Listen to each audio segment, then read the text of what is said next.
We seeing in TV a special report show saying what if 1,000 dinars became 1 dinar? They talking about deleting the zeros again. They've been showing this all day. They just repeat it over and over again. And they're saying it's all tied to the reforms. They talk about all the good and some of the bad. We never seen them talk like this before. Frank, these are the commercials we talked to you about that we're going to be educating you on the purchasing power. They are telling you they lifted 3 zeros from the exchange rate in order for that 1,000 note to become a 1 note.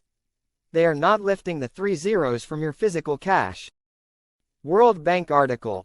Iraq has made progress in improving their business environment, making it globally competitive. The World Bank is telling you, Iraq is globally competitive, so they're going to have to be Article 8, Article 14 compliant with the IMF's concerns when it comes to their exchange rate.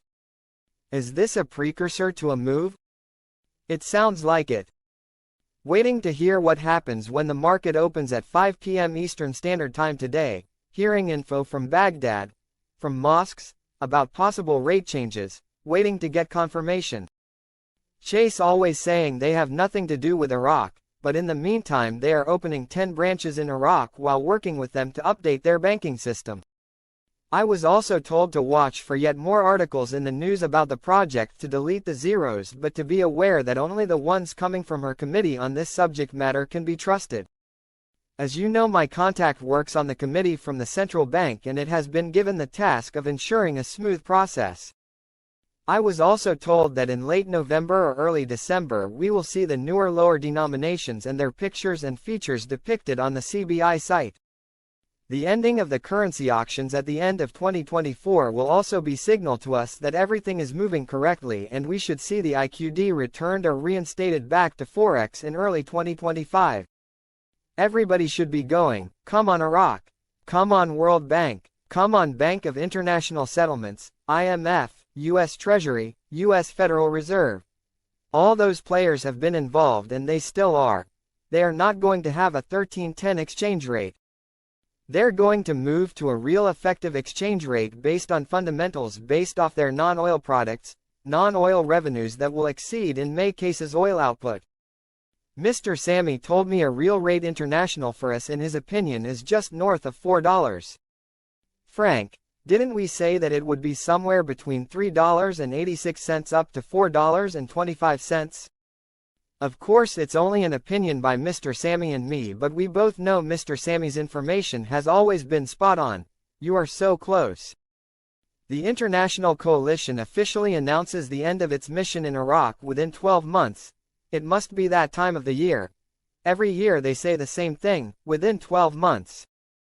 Iraqi Prime Minister Mohammed Shia al-Sudani said in a letter addressed to U.S. President Joe Biden and the European Union countries, on Sunday, that the region is on the verge of a dangerous slide that could drag it and the world into ongoing wars. Al-Sudani added in a statement received by Shafaq news agency, with the passing of a year since the outbreak of the events of October 7, 2023, and the continuation of the Zionist aggression on Gaza, and its extension to brotherly Lebanon, and the threat to the entire region, Iraq recalls its early position, in which it warned of the consequences of the usurping entity's pursuit of expanding the war and conflict and the results of letting it persist in committing crimes, amid the inability of the international community to play its role. He continued, today, in light of the serious repercussions witnessed by the region, we address our message to all friends, especially U.S. President Joe Biden, and the European Union countries, that we stand on the threshold of a dangerous slope that may drag the region and the world into ongoing wars, shake the global economy, and expose development to a major setback, especially since our region represents the lungs through which the world breathes energy. Here, we must appreciate the important position of French President Emmanuel Macron, who called for stopping the supply of weapons to the usurping entity, and working to end the war, because it is a position that stems from a true appreciation of the seriousness of the situation in the region.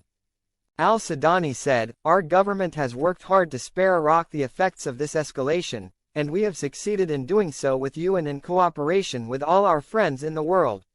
The current stage requires doubling our efforts, and our top priority should be to stop targeting civilians, and save the region from the evils of a war that will leave nothing behind, and in which there will be no winner except the logic of killing, sabotage and destruction. We also affirm that Iraq will continue its efforts and endeavors with friendly and sisterly countries, and work together to calm down, and prevent the expansion of the conflict that affects the security of the region and the world.